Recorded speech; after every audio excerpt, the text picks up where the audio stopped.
Hello from my poorly lit room. I always say this is how you know us TikTok people have come to YouTube because we just sat in the dark talking to y'all. But we are trying. I want to read you the last piece from my new book, The Gospel According to Alice, and it comes out October 30th, which is so quickly approaching. I didn't think I was going to add, but I am on a dash to press on a deadline. And I was just sitting thinking tonight that I couldn't believe that I left out Frankenstein. So here he is. It's called The Pieces, and I hope that you like it. Grief and loss have struck me a lot as I get ready to release this book. You see, I have read to my very best friend for years, decades. She'd always tell me how good the pieces were. She'd smile. She'd send gifts of bookworms and cats who talked frantically and glasses. It's good, Jane Austen. It's real good. Pieces. I don't think anything ever described my life or my work better.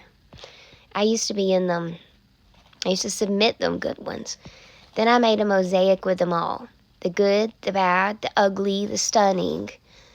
My broken pieces were created by monsters. My good ones, written by me.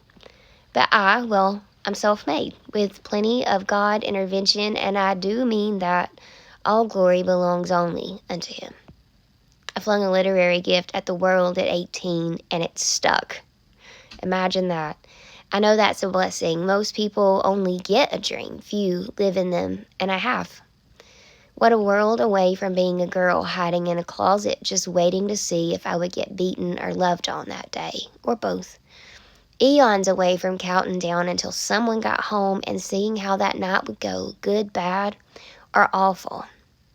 I used to care a lot about the opinions of my dad, my kids' dad, the pieces they made, but only out of sheer fear that if I wasn't measuring up that day that I wouldn't be safe, or maybe worse, no one else around me would be either. So I sought to be forever apologetic. If you're sorry for something that you did not do, it stops, right? Dr. Frankenstein had intentions, deep apologies, and a mess he couldn't untangle. Call me an optimist, but I like to think that most people, even men who make new men from dead ones, think they mean well. Pieces of pieces, that's what Mary Shelley wrote about. In theory, literally. In theme, because we must become great somehow, right? We need to prove to ourselves that we can create something, be someone, leave a legacy that matters, even if it comes in pieces, or at the expense of others. In creating new men from dead ones, Dr. Frankenstein probably felt like it was not harming anyone, just a little experiment. And when it worked, well, the living dead man created a long trail of dead bodies that no one could explain or have fathomed. Turns out not all good intentions are God intentions. The ending of the book reveals Dr. Frankenstein dying and wishing that he could have done away with the monster. Later, standing over his body, the monster tells Walton that if he could go backwards, he would have never murdered anyone, and that he plans to meet the wishes of the doctor that he disappointed. He's going to end it himself. That tells me even monsters have remorse, I guess, and opinions, many, too little, too late. Expecting the worst because it's usually what I got made me look for critic reviews that were terribly defaming when I became an author. And I never found a single bad one. Not for a book, not for a piece, not even after 2 decades. But the opinions of the pieces that matter most to me now are the good ones, the ones we grasp onto once we heal, once we stop trying to piece together monsters and make them good, after we give up on the monster last name or monster dad, and we look in the mirror and we see we are good, we are small, we are mighty. And those are the pieces that count. Now I care that my friend Lynn thinks I'm worthy and totally underrated. I care that Matthew thinks I'm the most beautiful woman he's ever seen and brilliant. Brilliant is nice.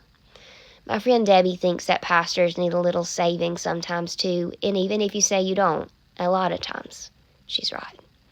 I care that Ben thinks I'm home, Jack leans his whole weight into my hugs, and that Emily thinks I'm an exceptional mom and a damn good writer. I care Alex still comes running when he thinks someone hurt me, consider that a family emergency.